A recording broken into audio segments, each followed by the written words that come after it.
प्रदेश में गोरखपुर मंडल के लोग टॉप पे रहे हैं। इतने कार्यकर्ता उत्साहित रहे, इतनी बड़ी भीड़ रही, इसके लिए आप सभी लोगों को बहुत बहुत धन्यवाद। अब साथियों, इधर 18 तारीख को लखनऊ में मेरा 18 मंडल पूरा हुआ। 19 को मैं आया अयोध्या। 20 से मैंने फिर आपके सेक्टरों में जाने का काम शुरू किया। 20 तारीख को मैं अयोध्या जनपद के सेक्टर में रहा। 21 को सुल्तानपुर, 22 को जबलपुर, 23 को आजमगढ़। आज 24 तारीख में अभी कुशीनगर जनपद से एक सेक्टर में काम करके आ रहा हूं और दूसरा आपके इस गोरखपुर के जो शहर के पूर्वी ग्रामीण सीट के ये सेक्टर का नाम आपके गोरखपुर ग्रामीण विधानसभा सेक्टर नौसढ़ 19 नंबर में मौजूद हूं। और जो मैं करने आया था वो तो पूरी तरह से काम पूरा है। आज यही था कि सेक्टर की कमेटी कैसी है, बनी है कि नहीं बनी है, बूथ के लोग हमारे एक्टिव हैं कि नहीं है। तो जो मुझे इस नौसढ़ सेक्टर के लोगों में देखने को मिला तो हमें लगता कि 9 में सचिव भी लगभग सभी पूरे हैं। 8 सचिव, एक सचिव कहीं कोई किसी कारण से बीमार है, शायद वो नहीं आए हैं। बाकी 9 बूथ के अध्यक्ष, बूथ की कमेटी भी 99, विधानसभा कमेटी भी पूरी। इसके लिए मैं आप सभी सेक्टर वालों को, हमारे जो सेक्टर अध्यक्ष हैं, पूरी कमेटी है और जो यहाँ के जिम्मेदार लोग हैं, क्योंकि आप लोगों ने जिस तरह से सहेजा है अपनी कमेटी को, मैं आप सबको बहुत बहुत धन्यवाद देता हूँ, आप सबको बधाई देता हूँ। रही बात कैडर की, कैडर हमने आपके यहाँ मंडल में पूरी तरह से सभी लोगों को बताने का काम किया था। और आज के दिन चाहे यूट्यूब पे सर्च कर लो, चाहे गूगल पे विश्वनाथ पाल प्रदेश अध्यक्ष बीएसपी डाल दो, पूरा कैडर आपको मिल जाएगा। और लगभग सभी लोगों के पास ये मोबाइल है और खूब लोग सुन रहे हैं। और जो उत्साह मुझे देखने को मिला है पूरे उत्तर प्रदेश में, चाहे वो अल्पसंख्यक मुस्लिम समाज के लोग हों, चाहे पिछड़े समाज के लोग हों, चाहे एससी एसटी समाज के लोग हों, और चाहे न्याय पसंद ब्राह्मण क्षत्रिय वैश्य समाज के लोग हों, सभी लोगों में जो उत्साह देखने को मिल रहा है, इससे पूरी तरह सिद्ध हो रहा है कि आने वाला जो भी चुनाव होगा उस चुनाव में बहुजन समाज पार्टी का बहुत बड़ा प्रदर्शन होगा। और ये जहां से मुख्यमंत्री बन के गए हैं, जब इस जनपद में, इस मंडल में, इस सेक्टरों में यहाँ के लोगों में इतना उत्साह है, तो इससे देखा जा सकता है कि उत्तर प्रदेश में पूरे कितना उत्साह होगा। आप सभी लोग धन्यवाद के पात्र हैं। साथियों, अभी हमने जब कमेटी को सुना, जब हमारे जो जोन इंचार्ज जी हाजिरी ले रहे थे, तो इसमें मैंने देखा कि पिछड़े समाज के लोगों की अच्छी संख्या रही है। मैं थोड़ा सा, क्योंकि समय ज्यादा हो गया है, लगभग 4 बज गया है, माताओं बहनों के भी घर में काम होता है शाम की टाइम, ये लोग बैठी हैं, थोड़ा सा समय दीजिएगा, ज़्यादा समय नहीं लेंगे। और आप लोग भी बहुत देर से बैठे हैं, मीटिंग एक और थी। साथियों, इस देश में डॉक्टर BR अम्बेडकर साहब ने जो संविधान बनाया था, उस संविधान को बनाकर सौंपते वक्त एक बात कही थी कि अगर इस बढ़िया संविधान को मैंने बनाया तो हूं, लेकिन यदि संविधान को लागू करने वालों की नीयत साफ नहीं रही तो ये संविधान अच्छा काम नहीं कर पाएगा। यही देखने को मिला। बहुजन समाज पार्टी बनाने की जरूरत क्यों पड़ी? क्योंकि ये देखा गया कि बाबा साहब को संविधान में 3 चीजों के लिए बहुत ज्यादा संघर्ष करना पड़ा था।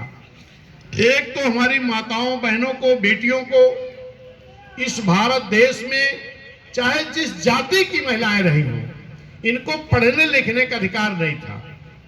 इनको स्वाभिमान की, सम्मान की जिंदगी जीने का मौका नहीं दिया जाता था। लेकिन धन्य डॉक्टर BR अम्बेडकर साहब ने संविधान में ऐसी व्यवस्था दी कि अब चाहे जिस समाज की महिला हो, बहन हो, बेटी हो, सबको पढ़ने लिखने का अधिकार और सम्मान स्वाभिमान की जिंदगी जीने का मौका अगर मिला तो बाबा साहब के बदौलत संविधान में व्यवस्था देने के बाद मिला है। दूसरी चीज साथियों, वोट का अधिकार। वोट का अधिकार जो लोग भी उस कमेटी में रहे हैं सबको देना नहीं चाहते थे। बाबा साहब के प्रयास से वोट का अधिकार तो सबको मिल गया, लेकिन वोट के बल पर जो बाबा साहब ने सपना देखा था कि जब वोट का अधिकार सबको बराबर का मिलेगा तो सभी जाति समाज के लोग नीचे ग्राम पंचायत, ग्राम सदस्य, ग्राम पंचायत से लेकर के विधानसभा, लोकसभा तक लोग वोट के बल पर चुन करके जाएंगे और अपनी समाज की बात को वहां रखने का काम करेंगे। लेकिन साथियों, संविधान में व्यवस्था होने के बाद भी सभी लोगों का अधिकार इसका नहीं दिया गया। आरक्षण बाबा साहब किसको देना चाहते थे?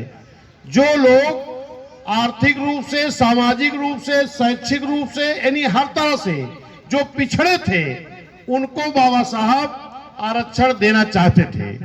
इसके लिए बाबा साहब ने अथक प्रयास करके एक साइमन कमीशन कमेटी मंगाए और उससे सर्वे कराए।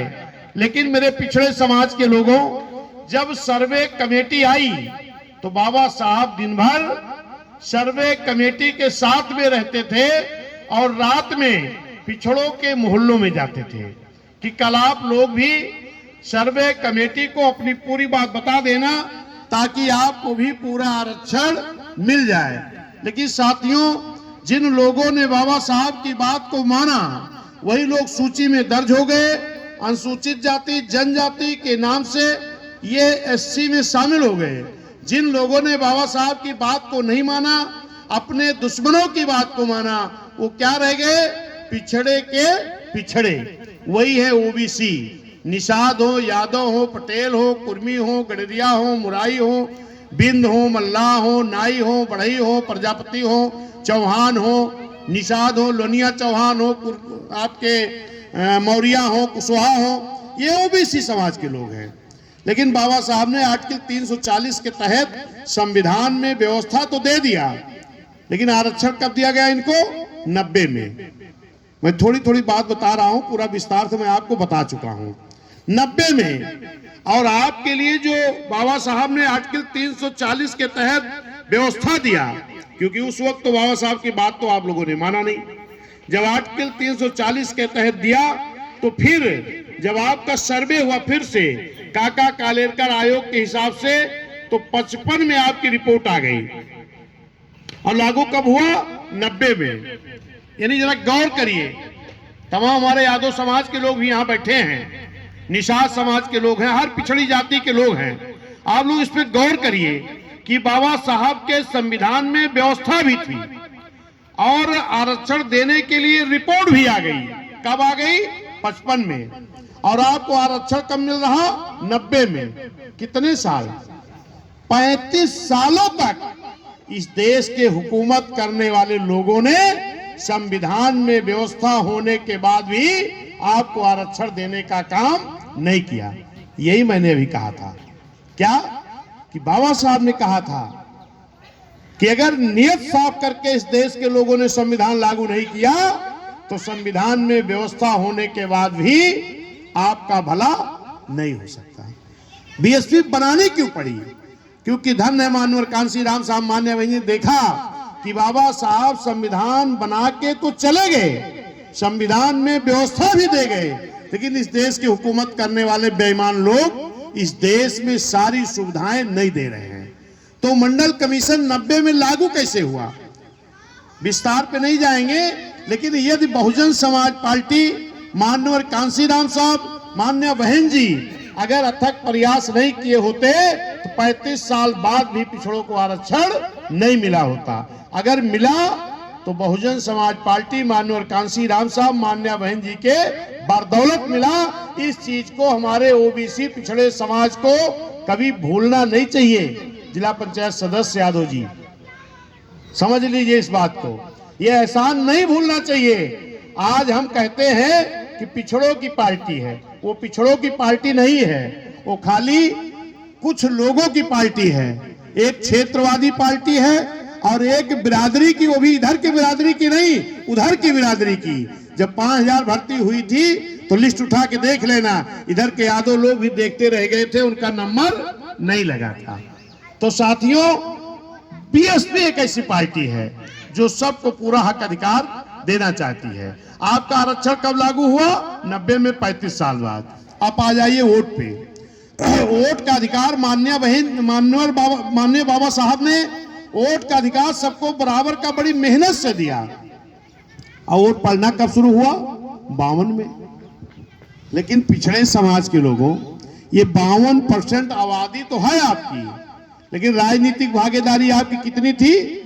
मात्र 1.5 से 2%। कितनी? 1.5 से 2%। इसको समझिए बात को।